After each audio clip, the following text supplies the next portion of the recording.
So welcome back प्यारे बच्चों। आज का अपना टॉपिक है वास्तविक संख्या कक्षा 10वीं। मैं हूं आपके साथ प्रदीप मर्रापा और आज हम बोर्ड क्लास से रिलेटेड कुछ ऐसे महत्वपूर्ण प्रश्न करने वाले हैं जो आपके लिए बहुत ही हेल्पफुल होंगे, आपको बहुत सहायता करेंगे। तो चलिए प्यारे बच्चों, उससे पहले हम जान लेते हैं एलसीएम और एचसीएफ। एलसीएम एचसीएफ क्या है, जिसको हिंदी में बोलते हैं हम लघुत्तम समापवर्तक और महत्तम समापवर्तक। ठीक है, लघुत्तम समापवर्तक एंड महत्तम समापवर्तक।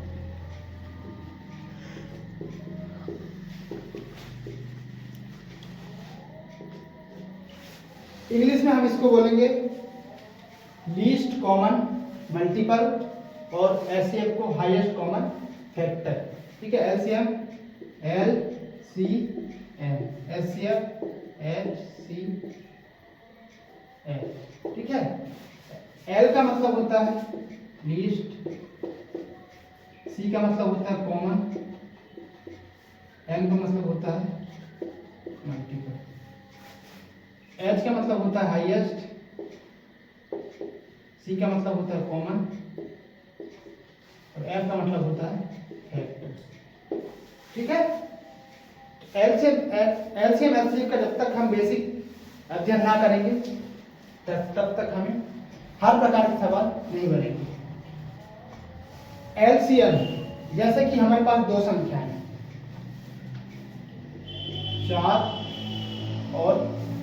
दो संख्याएं लेते हैं हम 3, 4 और 6। दो संख्याएं हैं, दो संख्याओं का हम एलसीएम भी निकालेंगे और एचसीएफ भी निकालेंगे। ठीक है, तो अंतर क्या है एलसीएम और एचसीएफ में, हम आज ये भी डिफाइन करेंगे। ठीक है, तो एलसीएम 2 और 4 का एलसीएम देखिए, एलसीएम 3 शर्तें लागू होगी 4 और 6 में। ठीक है, लीस्ट कॉमन मल्टीपल। एलसीएम का मतलब ऐसी संख्या है जिसमें 4 का और 6 का दोनों का पूर्णतः भाग चला जाए। ठीक है, तो हम निकालेंगे कैसा, 4 की गुणज क्या होंगी, 4 एकम 4, 4 दूनी 8, 4 तिया 12। ठीक है, 4 चौके 16,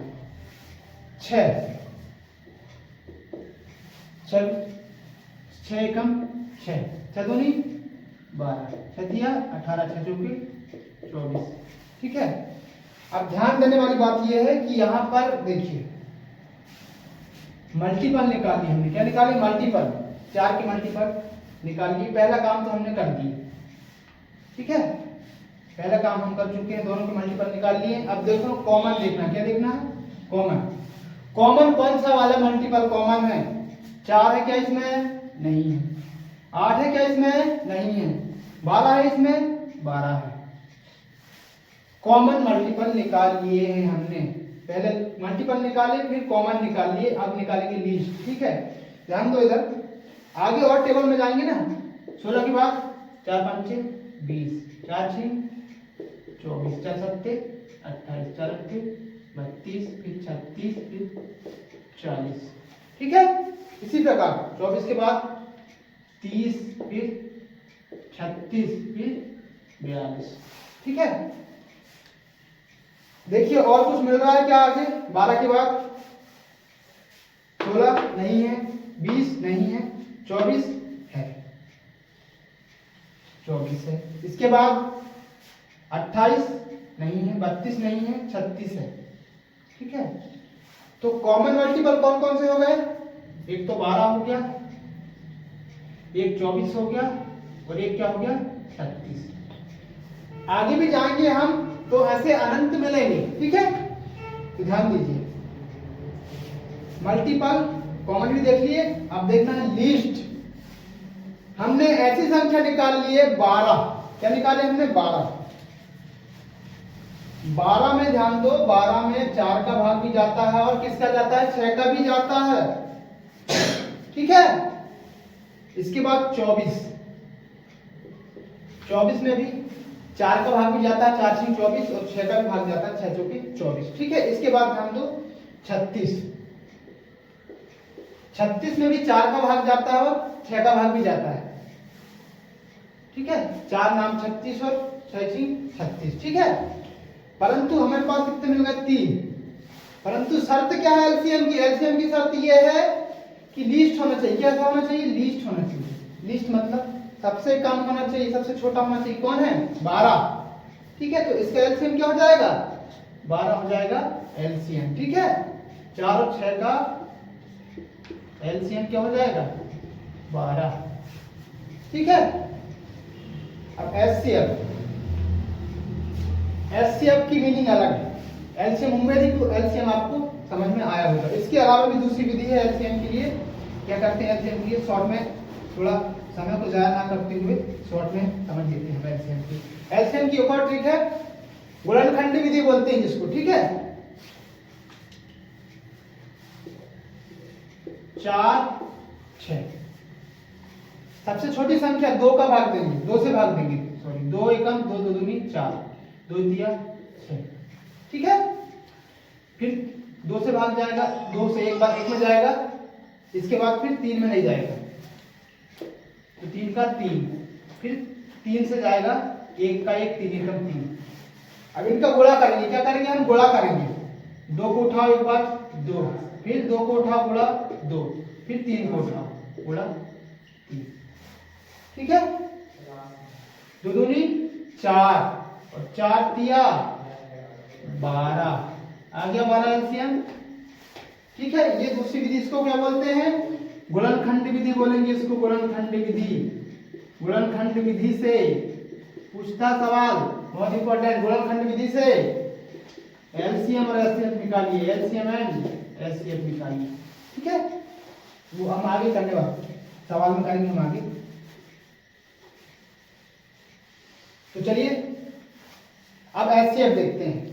4 और 6 का एलसीएम तो निकाल लिया हमने। ठीक है, इसी प्रकार किसी कोई भी संख्या हो हम उसका एलसीएम आराम से निकाल सकते हैं। इसके बाद हम एचसीएफ निकालेंगे। क्या निकालेंगे? एचसीएफ। तो ध्यान दो, 4 और 6 का एचसीएफ वो होगा, एचसीएफ का मतलब होता है हाईएस्ट कॉमन फैक्टर।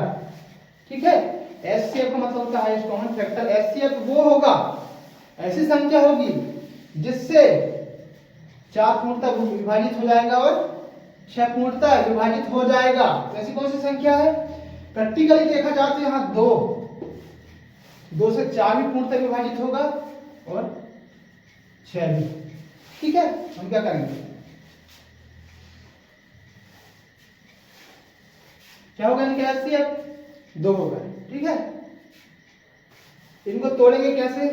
4, 2 एकम 2 2 दूनी 4, 2 एकम 2, कितना आ गया? 2 गुणित 2। ठीक है, अब 6 को तोड़ेंगे, 6 को 2 से भाग करो, 2 एकम 2 2 2 2 दिया 6, 3 से करो 3 एकम 3, इसका आ गया 2 गुणित 3। अब एचसीएफ में देखो, फैक्टर निकाल लिए हमने, 2 और 2, 2 और 3, इसके फैक्टर निकाल लिए, फैक्टर का काम खत्म। इसके बाद देखेंगे कॉमन कौन कौन सा है? 2 कॉमन है। ठीक है, 2 कॉमन है तो कॉमन भी निकाल लिए। क्या है? 2। हाईएस्ट देखेंगे हम, हाईएस्ट क्या है? 2 ही आएगा हाईएस्ट। ठीक है, इसके बाद ऊपर तो कुछ है ही नहीं कॉमन। यदि होता है आगे तो फिर हाईएस्ट लेते। मान लो यहाँ पे 2 होता है। ठीक है, यहाँ पे मान लो 3 होता है, 3 होता है यहाँ पर, यहाँ 3 होता है, यहाँ 3 है। हाईएस्ट देखते हैं हम, जो सबसे ज्यादा मैक्सिमम। ठीक है, तो हाईएस्ट हमने देख लिया। क्या आया? इसका एचसीएफ कितना आया? इसका एचसीएफ आया 2। ठीक है प्यारे बच्चों, उम्मीद है आपको क्लास बहुत अच्छे से समझ में आती होगी। अब हम अगला सवाल करने वाले हैं। तो चलिए प्यारे बच्चों, अपने सामने एक सवाल आ चुका है जो बोर्ड परीक्षा की दृष्टिकोण से बहुत ही इंपॉर्टेंट है, ऑब्जेक्टिव में। ठीक है, 96 एवं 404 का एचसीएफ क्या होता है? जैसे कि हमने बताया थे, एचसीएफ का मतलब क्या होता है? Highest common factor. Highest common factor. ठीक है, तो HCF मतलब 96 और 404। HCF वो होगा जो 96 को भी पूर्णतः विभाजित करे और 404 को भी पूर्णतः विभाजित ना करे, पूर्णतः विभाजित करे, शेषफल ना रहे। शेषफल क्या रहे?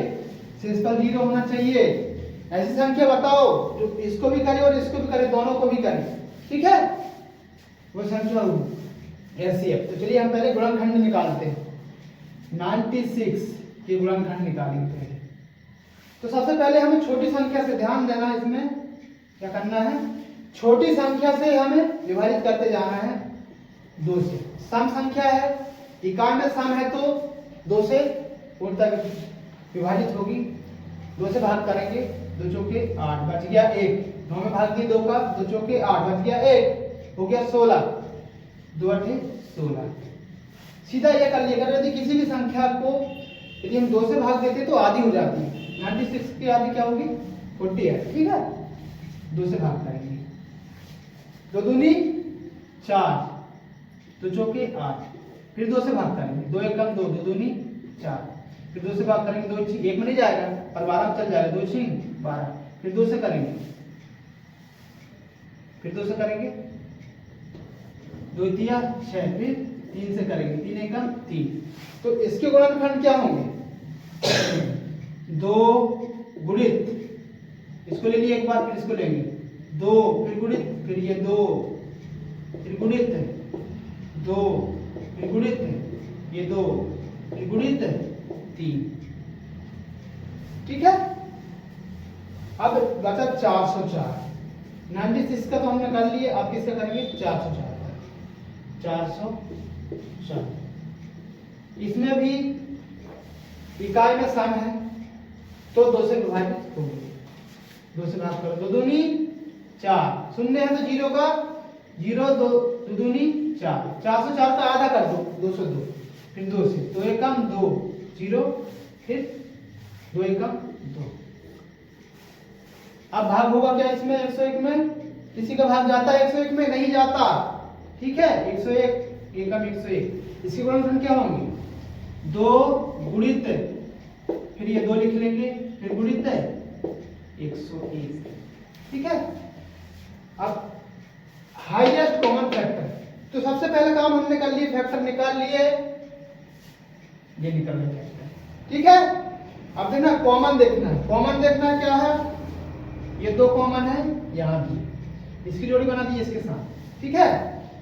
अब एक और 2 है यहाँ पर कॉमन है, ये भी कॉमन है, तो हम क्या लिखेंगे? एक बार ये 2 को कॉमन है तो एक बार लिखेंगे, फिर गुणित, इसमें कॉमन है तो फिर एक बार लिखेंगे 2, ठीक है। 2 दूनी कितना हो गया? 4, यही है अपना आंसर, ठीक है। कहाँ है ये? ठीक है, ये होगा HCF हाईएस्ट कॉमन फैक्टर। 4 ही ऐसी संख्या है, देखो अब हम तुमको बताते हैं। 96 में 2 का भाग भी जाएगा और 404 में 2, मतलब 2 भी एक ऐसी संख्या है जो 96 को पूर्णतः विभाजित करेगी और 404 को पूर्णतः विभाजित करेगी, परंतु 4 भी है, ठीक है। 2 भी है और 4 भी है, परंतु शर्त क्या बोलती है? HCF की फैक्टर होना चाहिए, कॉमन होना चाहिए और सबसे मेन हाईएस्ट होना चाहिए। हाईएस्ट LCM में क्या करते थे हम? लीस्ट करते थे। LCM में क्या करते थे? लीस्ट, छोटा होना चाहिए। हाईएस्ट इसमें HCF में बड़ा होना चाहिए। 2 में से बड़ा कौन है? 4 है, तो HCF क्या होगा? 4 होगा। हमें हाईएस्ट देखना है, LCM में लीस्ट देखते हैं, ठीक है। लीस्ट, कॉमन, मल्टीपल, ठीक है। अब यदि इसी में HCF निकाल लिया, इसी से हम LCM निकाल सकते हैं। एक बार 2 लिखेंगे, 2 लिखेंगे, 2 2 2 3, ठीक है। ये कॉमन है, इसको लिख देंगे एक बार 2 गुणित, फिर कॉमन ये है, इसको लिख देंगे 2। फिर देखो इसमें क्या क्या बचा? 101 बचा, 101 बचा। इसमें क्या बचा? 2 गुणित 2 गुणित 2, 2 गुणित 2 गुणित 2 बचा और 1 गुणित 3 बचा, ठीक है। इन सबको गुणा करेंगे, ठीक है। 2 दूनी 4, 4 दूनी 8, 8 दूनी 16, 16 दूनी 32, 32 गुणित 3 गुणित 101, 3 दूनी 6, 3 तिया 96 गुणित 101, ठीक है। इसका जो गुणनफल होगा वो इसका LCM कहलाएगा, ठीक है।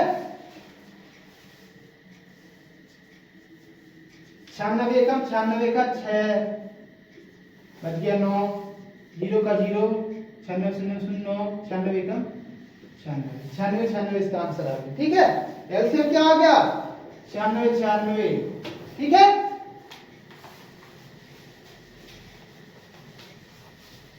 पॉज कर दो जल्दी। तो चलिए प्यारे बच्चों, एक और क्वेश्चन आ गया जो परीक्षा के दृष्टिकोण से बहुत इंपॉर्टेंट है, ऑब्जेक्टिव। ठीक है, वास्तविक संख्याएं से प्रश्न आने बोर्ड परीक्षा में, एक प्रश्न आएगा 1 नंबर का, 2 प्रश्न आएंगे 1 1 नंबर के, और 2 प्रश्न आएंगे 2 2 नंबर के। ठीक है, कितना हो गया टोटल 6 नंबर हो गया। ये यूनिट से 6 नंबर, यदि ये यूनिट की अपन ने तैयारी पूरी कर ली है, इसका मतलब क्या है 6 नंबर हमारे आ चुके हैं। ठीक है, ऑब्जेक्टिव की तैयारी मुख्यतः करना सभी को। ठीक है, 30 नंबर का ऑब्जेक्टिव आता है।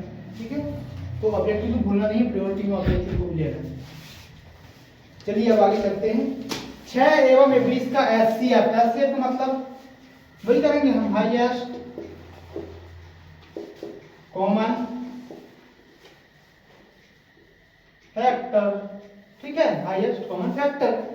तो हम 6 के गुणनखंड करेंगे 6, सम है तो 2 से विभाजित होगी, 2 दिया 6, अब 3 से होगा, 3 एकम 3।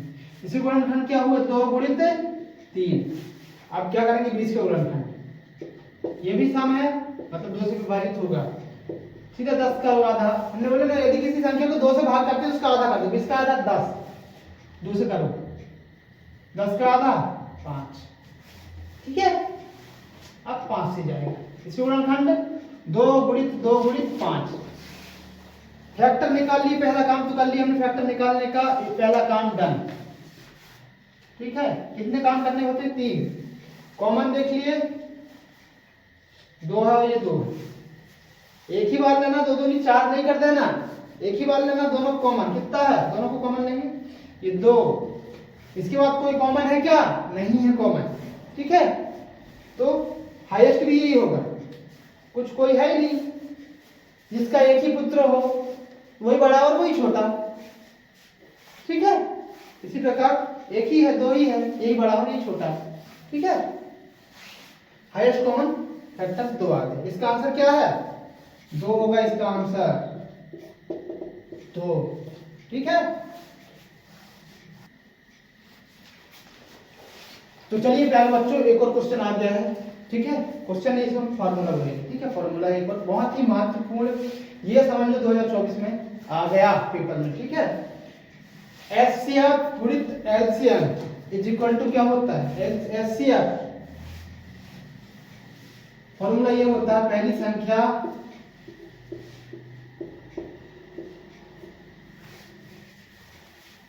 ठीक है, एलसीएम गुणित एचसीएफ बराबर पहली संख्या गुणित दूसरी संख्या। ठीक है, हम 2 और 4 का इसमें प्रैक्टिकली करने वाले हैं। ठीक है, किसका 2 और 4 का, किसका प्रैक्टिकल करेंगे हम 2 और 4 का, 2 और 4 का प्रैक्टिकली करेंगे। ठीक है, ये फॉर्मूला याद करके रख लो, एलसीएम गुणित एचसीएफ ये है, ये ए क्या है पहली संख्या है, पहली संख्या, और बी क्या है दूसरी संख्या। यहाँ ए क्या है पहली संख्या, बी क्या है दूसरी संख्या। पहली संख्या का एचसीएफ, सॉरी पहली दूसरी संख्या का एचसीएफ गुणित एलसीएम, दोनों संख्याओं का एलसीएम बराबर होता है पहली संख्या गुणित दूसरी संख्या। ठीक है, पहली संख्या गुणित दूसरी संख्या, एलसीएम गुणित एचसीएफ बराबर पहली संख्या गुणित दूसरी संख्या। मोस्ट इंपोर्टेंट है, इसको याद कर लो। ठीक है, स्टेटस लगा के रख लो, इंस्टाग्राम में स्टोरी लगाओ, पर याद होना चाहिए। ठीक है,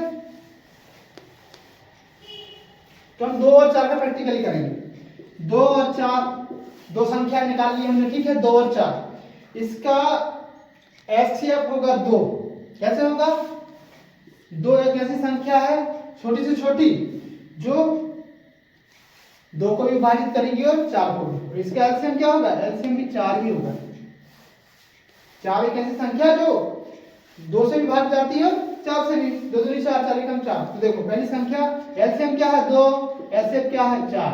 पहली संख्या क्या है 2, दूसरी संख्या क्या है 4। 4 दूनी 8, 4 दूनी 8 हो गया सिद्ध, ठीक है। तो ये फॉर्मूला याद करके रख लो, ये फॉर्मूला बहुत इंपॉर्टेंट फॉर्मूला है, इसमें 3 स्टार लगा दे रहे हैं, ठीक है।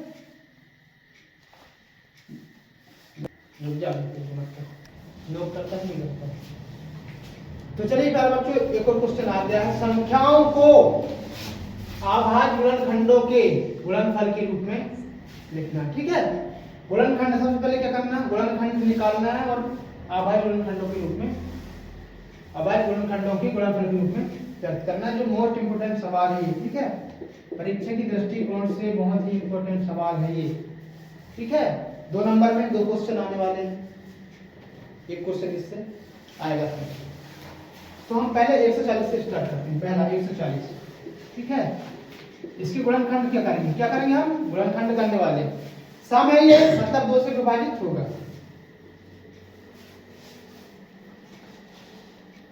क्या करेंगे? तो जैसा कि आप देख रहे हैं 140 है, मतलब ये क्या है, इकाई में सम है, मतलब 2 से विभाजित होगा, ठीक है। 2 सत्ते 14, 2 शून्य शून्य, आधा कर दो, 140 का आधा 70, फिर 2 से भाग दो, 70 का आधा 35, अब 5 से जाएगा, 5 7 35, 7 एकम 7। इसके अभाज्य गुणनखंड क्या होंगे, 2 गुणित 2 गुणित फिर 5 फिर गुणित 7। आधार समान होने पर घातें जुड़ती हैं, आधार है 2 2, इसी घात में 1 1 जुड़ेंगी, 2 की घात 1 और 1 2, जिसकी घात कुछ नहीं होती उसकी घात 1 होती है, गुणित 5 की घात 1 गुणित 7 की घात 1। बस पहला स्टेप। दूसरा स्टेप ये है अभाज्य गुणनखंडों के गुणनफल इस रूप में व्यक्त करने के लिए बोला गया है, ठीक है। पहला वाला सॉल्व हो गया। सेकंड नंबर में चलेंगे 156। इसके भी गुणनखंड निकालना, पहले 2 से होगा क्योंकि इकाई में सम संख्या। 2 सत्ते 14, ठीक है, बच गया 1 यहां से, हो गया यहां 16, 2 अट्ठे 16, फिर 2 से करेंगे 2 2 तिया 6, बच गया 1, हो गया 18, 2 9 18। अब क्या है 3 से जाएगा, 3 निकल 3 3 तिया 9, अब 13 से जाएगा, 13 एकम 13। इसकी गुणनखंड क्या होगा,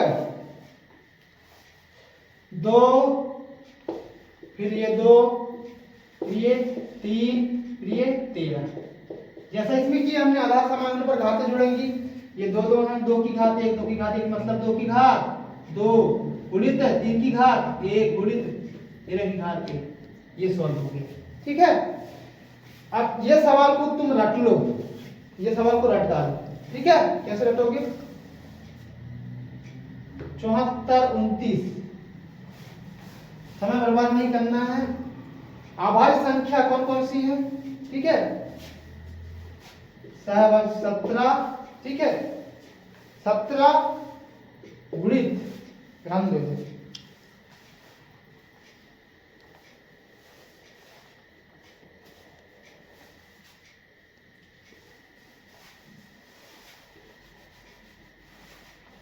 ये सवाल को रट लो, ठीक है। कैसे रटोगे कि ये एक बार 17 से विभाजित होगा, एक बार 19 से होगा और एक बार 23 से होगा।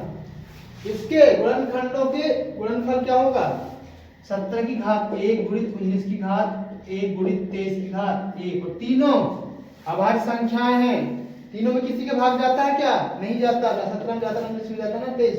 17 के बाद 18 में जाएगा, 19 में नहीं जाएगा, फिर 20 में जाएगा, 21 में जाएगा, 22 में जाएगा, फिर 23 में नहीं जाएगा, ठीक है। परीक्षा के दृष्टिकोण से बहुत इंपॉर्टेंट सवाल है। चलिए अगला सवाल देखते हैं। तो चलिए प्यारे बच्चों, आपके सामने एक और सवाल आ चुका है। अभाज्य गुणनखंड विधि द्वारा पूर्णांकों के एलसीएम एवं एचसीएफ निकालिए। ठीक है, पहला प्रश्न है हमारा 12, 15 और 21।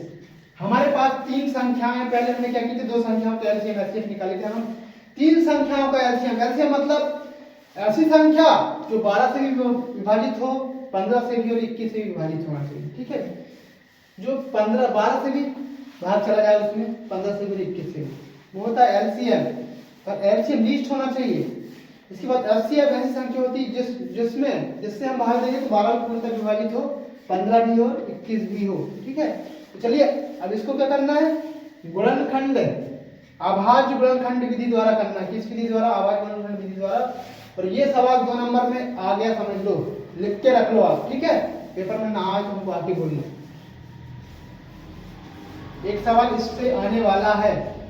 ठीक है, ये नहीं आया तो इससे रिलेटेड कोई बताएगा, अभाज्य गुणनखंड विधि द्वारा पूर्णांकों के एलसीएम एवं एचसीएफ निकालना है। ठीक है, इसके बाद चलिए हम अभाज्य गुणनखंड करते हैं। पहले 12 का करेंगे। ठीक है, 12 सम है, मतलब 2 से विभाजित होगी, 2 छीन 12, 2 तिया 6, 3 एकम 3। इसके गुणनखंड क्या होगा, 2 गुणित 2 गुणित 3। ठीक है, अब 15 बचा, 15 3 से जाएगा, ये विषम में 5, इकाई में 5 है, मतलब विषम किससे जाएगा, ये 3 से जाएगा। 3 पंचे 15, 5 एकम 5। इसके क्या हो गया, 3 गुणित 5 गुणनखंड हो गए इसके। इसके बाद बचा 21। सबसे पहले छोटे, देखो 21 7 से विभाजित होगा, 3 से भी होगा, हमें पहले छोटे से विभाजित करते जाना। 3 3 सत्ते 21, 7 एकम 7, 3 गुणित 7। अब देखो हमें एलसीएम निकालना है। एलसीएम कैसे होता है, एलसीएम कैसे निकालते हैं, पहले निकाल लेते हैं एचसीएफ। एचसीएफ बराबर, ठीक है, एलसीएम क्या होगा। ठीक है, एचसीएफ जो कॉमन हो, देखो फैक्टर तो निकाल लिया हमने, कॉमन हो देखो, 2 इसमें भी है, सॉरी नहीं इसमें। ठीक है, 3 इसमें भी है, 3 इसमें भी है और 3 इसमें भी है। तीनों को मिक्स करके एक लिखना है, एक लिखना जो तीनों में हो, मतलब क्या है 3, क्या है 3 होगा एचसीएफ। ठीक है, अब एलसीएम लिखेंगे, तीनों में कॉमन 3 है तो इसको क्या लिखेंगे, एक बार लिखेंगे 3 गुणित, इसमें 7 है, कॉमन इसमें 7 है क्या, नहीं,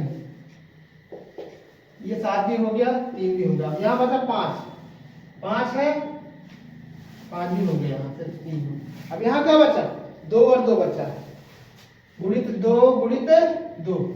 अब ध्यान दो, ठीक है, मैथ्स में बहुत इंपॉर्टेंट, यदि 5 है गुणा करने हैं और 2 मिल गया हमको तो 5 दूनी 10 करना, 5 की गुणा पहले 2 में करना, 5 दूनी 10, 10 सत्ते 70, 70 तिया 7 तिया 21, 210 और 210 दूनी 420। गुणा करने में आपको सरलता जाएगा, यदि 5 और 2 मिलेगा तो 5 दूनी 10 करके गुणा करना है। ठीक है, 420 से क्या हो गया, एलसीएम। 2 नंबर का सवाल आना है, बहुत इंपॉर्टेंट। ठीक है, चलिए अब आगे चलते हैं। तो चलिए प्यारे बच्चों, एक और सवाल आपकी आंखों के सामने आ चुका है।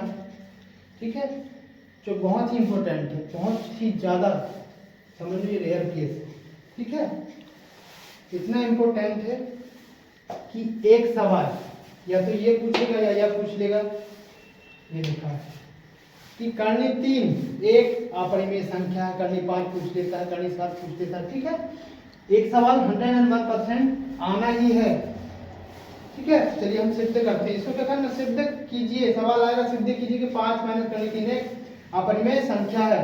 तो हम हमेशा अपरिमेय संख्या सिद्ध करने के लिए बोलेगा, हमें क्या करना है, हमेशा मानना है, माना, हमें इसके विपरीत मानना है, विरोधाभास मानना है कि 5 माइनस कर्णी 3 क्या है, एक परिमेय संख्या है।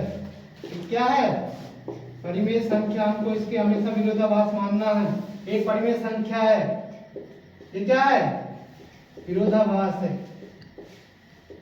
इसके विपरीत मानना है कि कर्णी 3 5 माइनस कर्णी 3 एक परिमेय संख्या हमको मान के चलना है। तब देखो तब क्या होगा, तब परिमेय संख्या है तो p बटे q के रूप में होगी, q p बटे q बराबर 5 माइनस करनी 3 होगी। परिमेय संख्या की परिभाषा क्या है, परिमेय संख्या p बटे q के रूप में होती है जहां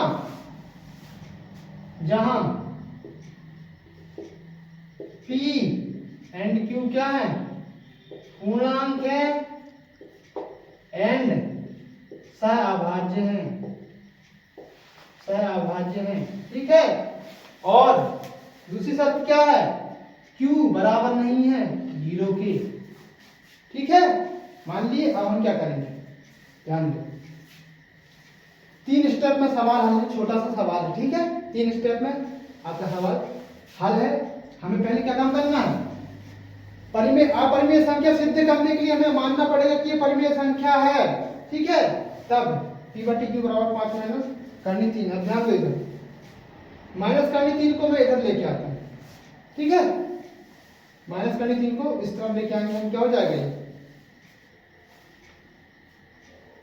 ये इस तरफ आएगा तो p बटे q माइनस करनी 3 बराबर 5, यहाँ बढ़ गया 5, सॉरी इधर माइनस में इस तरफ आएगा तो प्लस में होगा, ठीक है। अब ध्यान दो, इधर p बटे q ये हो गया। अब ध्यान दो, इधर क्या हो गया, ये करनी 3 को यहाँ रहने दीजिए बराबर 5 है, यहाँ पर 5 p बटे q है, इसको ले जाएंगे हम उस तरफ, पक्षांतर करेंगे तो धन वाला ऋण हो जाएगा, ऋण p बटे q। अब यहाँ नोटिस करना है, क्या करना है हमको, यहाँ पर हमें क्या नोटिस करना है, यहाँ, ठीक है, तुलना करना है, ठीक है। क्या करना है हमें, तुलना करना है। देखो p और q क्या है, पूर्णांक है, p एंड q क्या है, p एंड q क्या है, पूर्णांक, ठीक है। ये देखो पूर्णांक p और q और सहअभाज्य भी, ठीक है। इसीलिए देखो, इसीलिए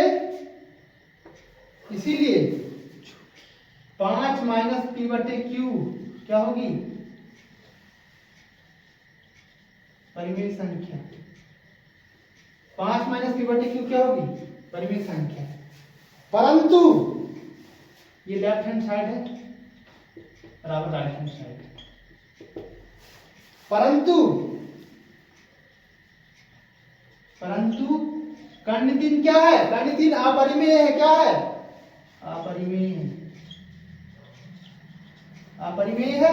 अब ध्यान दो, ये इस तरफ अपरिमेय हो गया, ठीक है।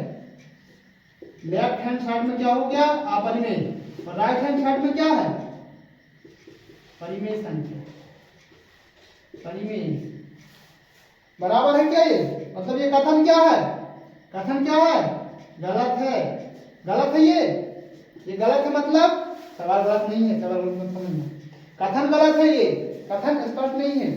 जब ये कथन गलत है तो ये कथन भी असत्य होगा, हमने सिद्ध कर दिए। असत्य होगा मतलब ये परिमेय संख्या नहीं होगी, परिमेय संख्या जब नहीं होगी तो क्या होगा, अर्थात